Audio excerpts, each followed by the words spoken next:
दोस्तों, इस धरती पर हर एक इंसान को ईश्वर का आशीर्वाद और ईश्वर का प्यार चाहिए। ईश्वर हर किसी को अलग अलग तरीके से अपना प्यार और आशीर्वाद देते हैं। किसी को अपने पूरे जीवन काल में दुख ही दुख मिलते हैं और किसी का जीवन काल मिला जुला रहता है। दुख और सुख हमें जीवन का असली सच बताते हैं, परंतु जब किसी भी साधारण मनुष्य के साथ बुरा होता है तो वह यह अवश्य सोचता है कि शायद ईश्वर उसको प्यार ही नहीं करते। यह सोच हम सभी के मन में आती है क्योंकि हमारी सोच का दायरा बहुत ही कम है। आज हम आपको बताने जा रहे हैं ईश्वर के ऐसे 8 संकेत जिससे हमें यह पता चलेगा कि ईश्वर हमसे कितना प्यार करते हैं। हमारी इस कहानी को पूरा जरूर सुनिएगा और हमारे इस चैनल को लाइक, शेयर और सब्सक्राइब जरूर कीजिए। ईश्वर हमें जो भी संकेत देते हैं उसमें से पहला संकेत यह है कि तुम जो भी काम करोगे हमें उसमें असफलता ही मिलेगी। किसी भी काम में तुम सफलता प्राप्त नहीं करोगे। यह बात थोड़ी सी अजीब जरूर है, परंतु यह बात पूरी तरह सत्य है। आप किसी भी काम को करने में पूरी मेहनत लगाओगे, बहुत प्रयत्न करोगे, परंतु फिर भी वह काम सफल नहीं होगा। कई बार लगातार असफल होने के कारण आप खुद पर और अपनी मेहनत पर खुद ही शक करने लग जाते हो। आप यह सोचते हैं कि आपने गलती कहाँ पर की, परंतु यह कोई गलती नहीं होती, बल्कि इससे हमें यह शिक्षा मिलती है कि ईश्वर हमें कुछ सिखाने के लिए बार बार असफलता का रास्ता चुनते हैं, क्योंकि ईश्वर यह जानते हैं कि सफलता हमारे लिए असली सफलता नहीं है। जल्दी से सफलता प्राप्त होने के कारण हम हार का अनुभव नहीं कर पाते हैं। दूसरा संकेत जो हमें ईश्वर देते हैं वह है खुद पर भरोसा। हमारा भरोसा एक बार खुद पर से ही खत्म हो जाएगा। जब ईश्वर हमारे साथ होते हैं हमें बिल्कुल अकेला महसूस होने लगता है। हमें यह भी समझ में नहीं आएगा कि हमें आगे क्या करना है। हम खुद को एक ऐसी स्थिति में महसूस करेंगे कि कोई भी हमारी मदद नहीं कर सकता। हम किसी से अपनी परेशानी को साझा नहीं कर सकते। अगर हम किसी को अपनी परेशानी के बारे में बताएंगे तो वह उनके लिए एक बहुत ही छोटी सी बात होगी। लोग हमारी परेशानी पर ध्यान ही नहीं देंगे। इस समय तुम अपने आप को बहुत अकेला और असहाय महसूस करोगे। हम ज्यादा समय यही सोचने में निकाल देंगे कि हम कब अपनी जिंदगी में सही रास्ते पर वापस आएंगे। यही वह समय होता है जब ईश्वर हमारे भीतर एक नई ताकत को पैदा करते हैं। हमारे भीतर एक नई ऊर्जा का संचार होता है। ईश्वर हमें यह सिखाते हैं कि असली ताकत हमारे भीतर ही होती है, बस हमें उसको पहचानने की आवश्यकता होती है।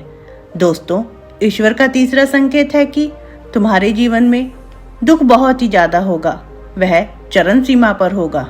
आपको बार बार ऐसा महसूस होगा कि इससे ज्यादा बुरा तो कुछ और हो ही नहीं सकता। हम अपने दुख की चरम सीमा को भी महसूस करेंगे। हमने कहीं महान साधु संतों का जीवन तो देखा ही है। पहले सब अपने जीवन में घोर दुख में से निकले और फिर उनके जीवन में वैराग उत्पन्न हुआ। इस जीवन के भौतिक सुखों के आगे उनके मन में परमात्मा को जानने की इच्छा उत्पन्न हुई और अंत में उन्होंने परमात्मा को भी प्राप्त कर लिया। हमारे जीवन में आए हुए दुखों के कारण हमारे जीवन में जीने की इच्छा तो खत्म हो ही जाती है, परंतु इन दुखों के कारण हमारे मन में ईश्वर के प्रति प्यार भी उत्पन्न होता है। हमें यह समझ में आ जाता है कि संसार में सारे सुख ही नहीं बल्कि दुख भी हैं।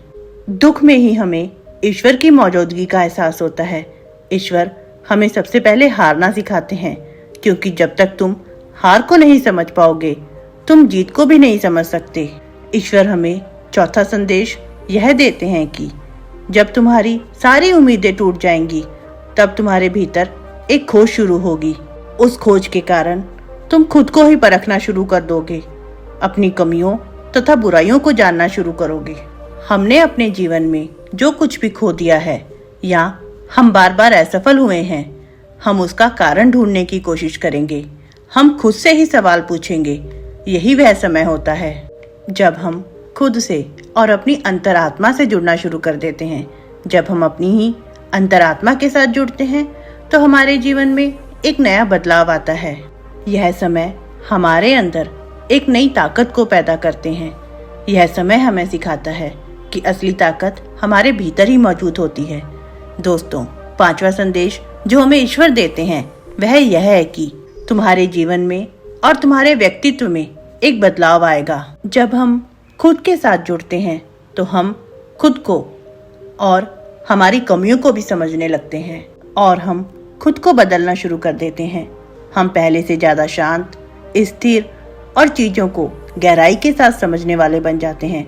दोस्तों, जब भी हम परमात्मा को समझना शुरू कर देते हैं तो वह सबसे पहले हमारे अंदर बदलाव लाना शुरू कर देते हैं, जिससे हम ईश्वर के संकेतों और उसकी भाषा को समझ सकें। जब तक हम परमात्मा के गुणों को नहीं समझ सकते तब तक हम परमात्मा और उसके प्यार को नहीं समझ सकते। छठा संकेत यह है कि हम किसी भी चीज में हार या जीत का अनुभव नहीं करते। यह वह समय होगा जब तुम बदल चुके होंगे। तुम्हारे अंदर एक बदलाव आएगा। तुम्हारा जीवन जीने के प्रति नजरिया बदल जाएगा, जिससे हमारे जीवन में घट रही घटनाओं का प्रभाव हमारे जीवन पर पड़ना बंद हो जाएगा। संसार में होने वाली इस घटना को आप एक नाटक के रूप में देखना शुरू कर दोगे, ना कि किसी हकीकत के रूप में। हमारे भीतर ज्ञान व समझदारी पैदा होगी। हमारे लिए संसार एक नाटक के समान होगा और उससे ज्यादा कुछ भी नहीं। इस तरह से आपको यह समझ में आ जाएगा कि ईश्वर आपको जीवन जीने के सारे तरीके सिखा रहे हैं। बाहरी हालातों में आपको कमियां नहीं दिखाई देंगी। 7वां संकेत जो हमें ईश्वर देते हैं वह यह है कि जब हमें यह महसूस होगा कि तुम ईश्वर के बहुत नजदीक पहुंच चुके हो, उस समय तुम्हारे जीवन में एक बहुत बड़ा झटका लगेगा। परमात्मा की सबसे कठिन परीक्षा यही होती है। तुम्हारा विश्वास, तुम्हारा ज्ञान, हर चीज का हिसाब होगा। जो भी आपने अपने जीवन की यात्रा के दौरान सीखा है, उन सभी बातों का हिसाब होगा। इस समय तुम्हारे जीवन में परेशानियां, दुख, विवाद की जगह इतना सुख और ऐशो आराम होगा कि आपको ऐसा महसूस होगा कि ईश्वर तो कुछ भी नहीं है, सब झूठ है। यह समय सबसे ज्यादा धीरज रखने वाला होता है। अगर आप इस समय अपने रास्ते से नहीं भटके तो ईश्वर 8वें संकेत के रूप में खुद हमारे सामने प्रकट हो जाते हैं। फिर चाहे ईश्वर किसी भी रूप में हमारे सामने क्यों ना आए। 8वां संकेत एक ऐसा संकेत होता है जिसको शब्दों में प्रकट नहीं किया जा सकता। इस स्थिति में पहुंचने में तुम्हारे मन में बिल्कुल भी इस बात का शक नहीं रहेगा कि ईश्वर तुम्हारे साथ नहीं है। आपको हर समय, हर क्षण ईश्वर के आसपास होने का एहसास होगा। आप इस स्थिति में हमेशा चिंता से दूर और मस्त रहोगे। आपको एक ऐसी शांति प्राप्त होगी जिसका वर्णन हम शब्दों के द्वारा कभी भी नहीं कह सकते। दोस्तों, यह बातें आपको कैसी लगी आप हमें कमेंट बॉक्स में जरूर बताइए और हमारी इस वीडियो को लाइक और शेयर जरूर कीजिए और हमारे इस चैनल को सब्सक्राइब जरूर कीजिएगा।